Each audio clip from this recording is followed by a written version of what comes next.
Salomatlik insonning asosiy boyligi hisoblanadi. Zamonaviy hayot tarzi va doimiy stressli vaziyatlarda organizmni sog'lomlashtirishga vaqt ajratish qiyin. Sog'lom turmush tarziga aholi e'tiborini tortish butun jahon salomatlik kuni deb atalgan bayramning muhim vazifasidir. Har yili ko'plab davlatlarda bo'lgani kabi bizning yurtimizda ham turli marafonlar o'tkazib kelinadi. O'zbekiston Kasaba uyushmalari Federatsiyasi Toshkent viloyati kengashi, O'zbekiston Yoshlar ittifoqi Toshkent viloyati kengashi hamda Toshkent viloyat sport boshqarmasi hamkorligida o'tkazilgan ommaviy yurish marafoni ham shular jumlasidandir. 7-aprel butun jahon salomatlik kuni. Shu munosabati bilan turli loyihalar hamda ommaviy sport aksiyalarini o'tkazish an'anaga aylangan.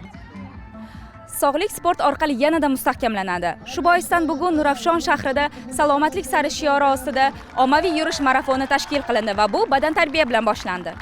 Sport salomatlik garovi, harakat hayot mezoni.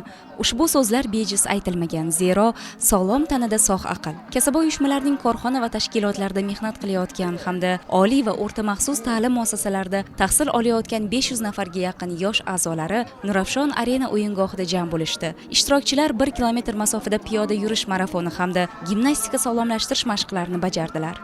Bugun darhaqiqat mamlakatimizda muhtaram prezidentimiz boshchiligida sport sohasiga alohida e'tibor berilmoqda. Jumladan sportni rivojlantirish borasida ommaviy sport sohasiga muhtaram prezidentimiz tashabbuslari bilan juda ko'p imkoniyatlar yaratildi.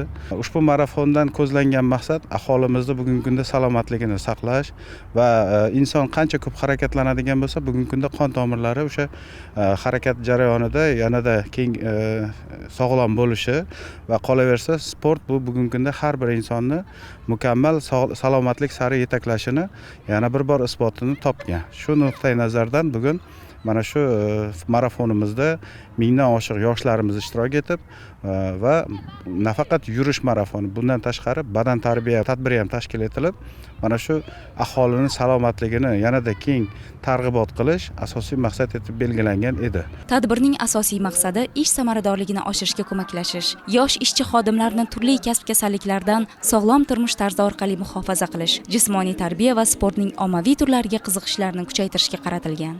Men ham tadbirga ishtirok etish uchun ijtimoiy tarmoqlardan ko'rib, o'zim xohlab mana shu tadbirda ishtirok etish uchun keldim. Hammamiz xursandmiz tadbir tashkil etilganidan. Bunda urumi mashqlari hamda sport, o'sha jismoniy tarbiyani rivojlantirish uchun butun tana badan tarbiya mashqlari bo'lib o'tdi. Salomatligimiz uchun sport foydasi juda ham katta. Bir kun bo'lsa-da mana ahamiyat berib, o'zimizni yanada sportga bo'lgan xohishimizni oshirib, sportga bo'lgan qiziqishimizni yoshlar o'rtasida keng targ'ib qilishni bugungi kunimdan boshlashni o'z oldimga maqsad qildim. Statistika ma'lumotlariga ko'ra, sog'lom hayot tarzini saqlash uchun kuniga o'rtacha 8 ming qadam yurish tavsiya etiladi. Asosiysi qadamlar soni emas, muntazam harakat. Kuniga oz-ozdan yurish ham sog'lik uchun juda ham foydali.